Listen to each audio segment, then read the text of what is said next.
After James Harden left the Rockets at the start of the 2020s, things weren't looking great for the franchise. For a couple seasons, they were literally the worst team in the league, and it was arguably the worst period in Rockets franchise history. But almost 5 years after trading Harden, the Rockets are back to being contenders once again. Yeah, it's just as easy as making some great draft picks, hiring an excellent head coach, and then eventually landing a superstar in a trade. It's just, why not? Why doesn't every team just do it? I don't know.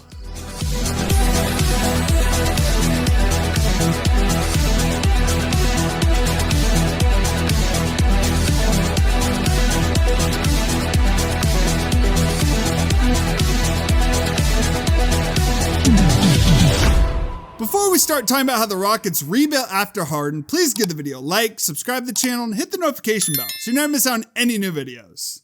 So by the start of the 2020s, the Rockets were losing their spot as a contender. After making the conference finals in 2018 and pushing the Warriors to 7 games, the Rockets regressed in 2019. They went out in the second round, once again to the Warriors, of course. So after that, they decided to move Chris Paul and a bunch of picks to OKC to bring in Russell Westbrook. I mean, there was some optimism he could reinvent the Rockets. He's younger than Chris Paul, was only a few years removed from winning MVP, but the Rockets, again, they regress in 2020. They had that extreme small ball lineup where you're playing 6'5" PJ Tucker at center. That would ultimately fail, and the Rockets would fall in the second round in 5 games to the Lakers. So the following offseason, both Harden and Westbrook actually wanted out of Houston. It seems like Russ mainly wanted out because Harden wanted out, and this is kind of brutal for Russ. The Rockets apparently viewed his trade request as a blessing in disguise. It's brutal, but it was 100% accurate. Yeah. It's 100% accurate. Yeah, I mean, the Rockets organization, they thought Harden wasn't actually that unhappy in Houston. He just wanted to play for a contender. And like in the years since, I mean, remember when he was in Philly and we were hearing the rumors that, oh, he might go back to Houston. And I think he just loves the city, loved living there and everything. So I don't know if he actually wanted to leave, but he also wanted to play for a contender. So the Rockets' plan was foolproof. They decided to trade Russ to the Wizards for 30-year-old John Wall coming off an Achilles tear. I mean, to be fair to the Rockets, they did also get a future first from the Wizards trade. And they used that in an important trade that we'll talk about a little later. And they also brought in Boogie, bring back that Kentucky connection, right. John Wall and Boogie, because it was so great in 2009, 10 when they were in college at Kentucky, something like that. So, surely 11 years later, it'll be perfect. On top of that, Mike D'Antoni informed the Rockets in September that he would not return as head coach, so they bring in... How often does that happen? Not very often, that the coach is like, you know what, guys? I'm good. I'll step away. And they would bring in Steven Silas to replace him, and Daryl Morey also stepped down as GM in October, so everyone was just hopping off the sinking ship.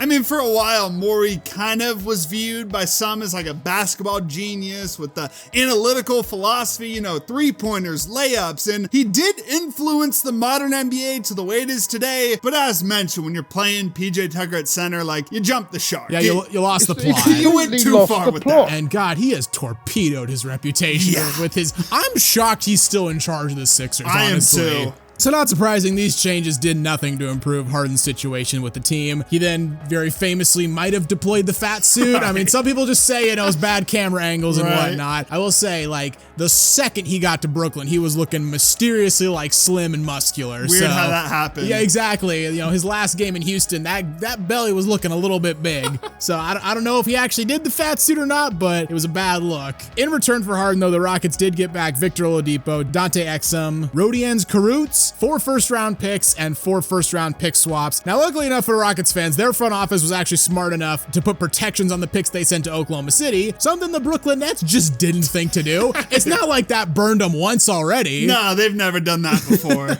So they were in this weird position where the Rockets didn't have complete control over their own picks, but had complete control of another franchise's draft picks. That's become more common in the modern NBA with all these crazy trades. I was going to say it was weird back then. Nowadays, it's getting significantly less weird. Yeah. Anyways, though, after sending out Harden and Russ, the Rockets were just absolutely terrible. They go 17-55 and still the shortened 2021 season, the worst record in the league, their 3rd worst season in franchise history. But like we just said, at least they had protections on these picks, so they keep their pick in the 2021 NBA draft. That ends up being the 2nd pick, and they take Jalen Green from the G League Ignite. On top of that, that, the Rockets also traded 2 heavily protected firsts to OKC for the 16th pick, and they used that pick to take Sengun. One of those firsts was the Wizards pick they got in the Russ trade, so, kind of turned Russ in a way into Sengun, not one for one, but in a roundabout way, yeah, sure. exactly. So you can say what you want about Jalen Green, not the most efficient player, definitely not the most consistent player either, and there were better players available. I mean, Evan Mobley and Scotty Barnes went the very next 2 picks, but to get Sengun and Jalen Green in one draft to kick off your rebuild, not half bad.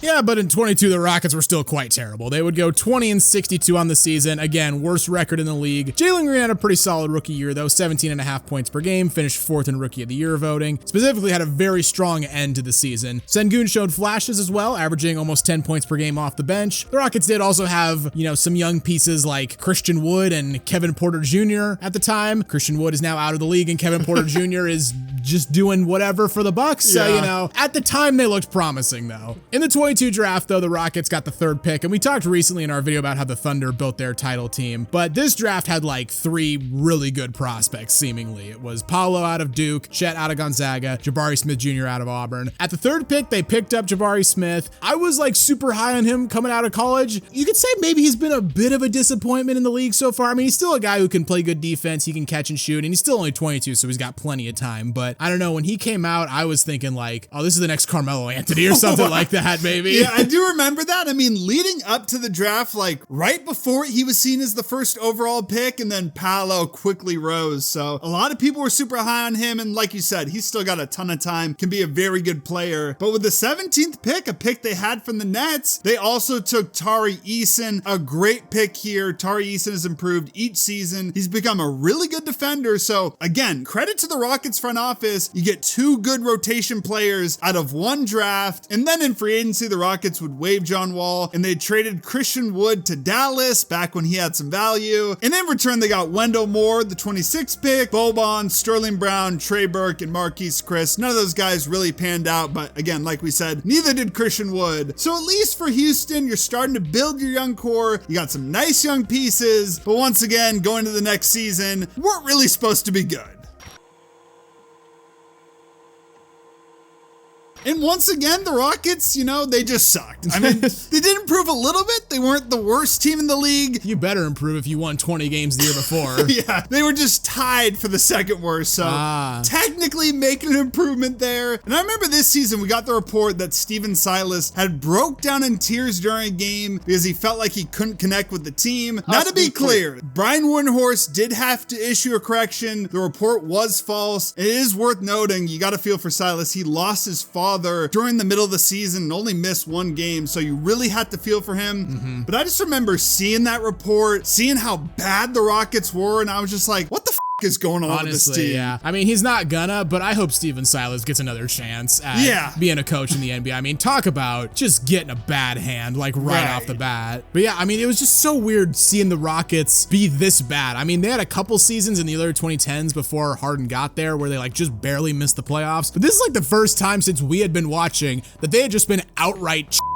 and it was weird. It's something like we had never seen as fans before. They still had a core that was developing a little bit. Jalen Green upped his scoring to about 22 points per game. Kevin Porter Jr. averaged 19 a game at just age 22. Sengun made a big jump in his 2nd year, became their full-time starting center, averaged 15 points, 9 boards, and 4 assists per game. On top of that, you get solid rookie campaigns from Jabari Smith and Tari Eason, so there's a good foundation. It just, the house still hadn't been built yet. Yeah, that offseason, though, the Rockets decided not to pick up Steven Silas's 4th-year option, effectively firing him. Again, you really got to feel for him, just a tough situation, but you're also not going to keep your job when you go 59 and 177. I mean, among coaches that have coached a minimum of 150 games, that's a 2nd worst winning percentage of all time. Ugh. And the only guy worse is Brian Winters, and he also had a shit situation because he was the inaugural coach of the Vancouver Grizzlies. Yeah, a team so bad that they lasted, like 5 seasons before they had to move? Yeah. Yeah. To replace Silas, Regardless, though, the Rockets brought in Ime Udoka. Udoka obviously had proven to be a fantastic coach and wouldn't have been available if it wasn't for, we'll just call it, I guess, the incident with the Celtics, whatever it ended up being. Like, I'm still not exactly sure what the whole story was here, but, you know, he was available. The Rockets snatched him up. They also got the 4th pick in the 2023 draft, which they would use to select Amen Thompson. A fantastic pick. If you did a redraft, he probably goes number 2. He's become one of the best defenders in the league. He's developing his offensive game. They also drafted Cam Whitmore with the 20th overall pick. Going into the draft, some people thought he could be a lottery player, but he ended up falling due to concerns about his knees and some subpar draft workouts. But besides getting Thompson, this was kind of a controversial offseason. Maybe not controversial is the wrong word, but divisive offseason, let's say, because they made some moves, made some big moves. They've been absolutely terrible for 3 straight seasons. They had a nice foundation of young guys, so they're like, okay, we need to bring in some vets, right? Like, we want to start winning some games. Well, first off, they completed a sign and trade to bring in Dillon Brooks on a 4-year, $80 million deal. Now, that contract doesn't sound terrible in hindsight, but remember Brooks's reputation at the time. Like, he had been dog shit against the Lakers. He was trying to trash talk LeBron, got ejected from a couple of games. Eventually, the Grizzlies said he wouldn't be brought back under any circumstances. I remember thinking that offseason, like, he'll be lucky to get like 1 year at like the mid-level exception. That's what I thought he was looking at. And then this dropped, and I was like, the f are the Rockets thinking? Like, what? Yeah, it did work out. Insane contract at the time to give out, though. That's what I thought. Yeah, but at the time, that was kind of the sentiment. And then you also bring in Fred VanVleet on a 3-year, $130 million deal. Again, VanVleet's a solid player. He's a champion. But like $43 million a year on average? Something like that? So they'd end up being pretty good moves in hindsight. And a big reason they brought these guys in was kind of that, you know, AAU team, how they were paying at the time. They needed veterans to, you know, improve the situation in the locker room. So you have these veterans, you bring in Ime Udoka, who's a really good players coach, could really connect with players. And on top of that, you bring in guys like Jeff Green, Reggie Bullock, and Aaron Holiday, and also Jock Landau. So you had some more experience, some better leadership in the locker room. But based off of how the previous season went, even bringing these guys in, they weren't supposed to be good in 2024.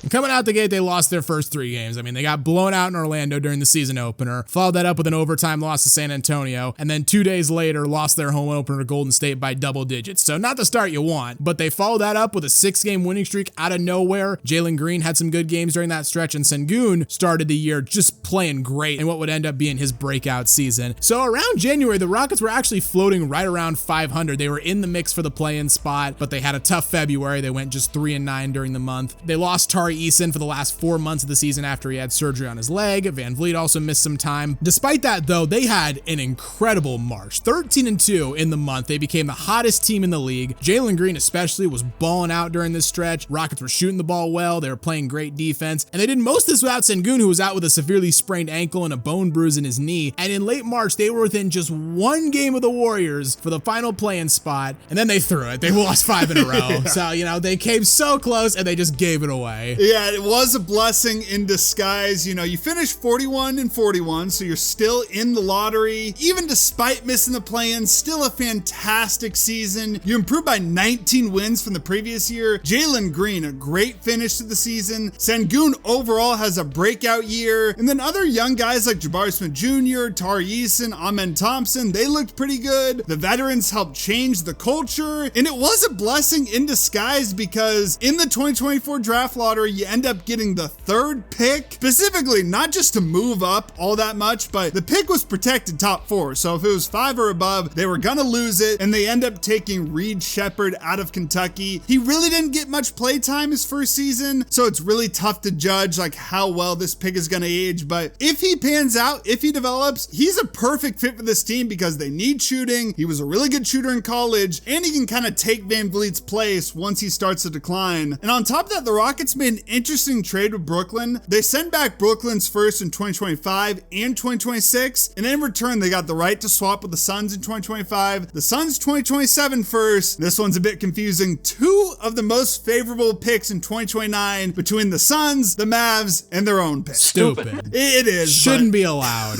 That's the NBA these days. And finally, we have to mention they gave extensions to both Jalen Green and Sengun, but notably they give Jalen Green a 3-year extension while Sengun gets the full 5-year max.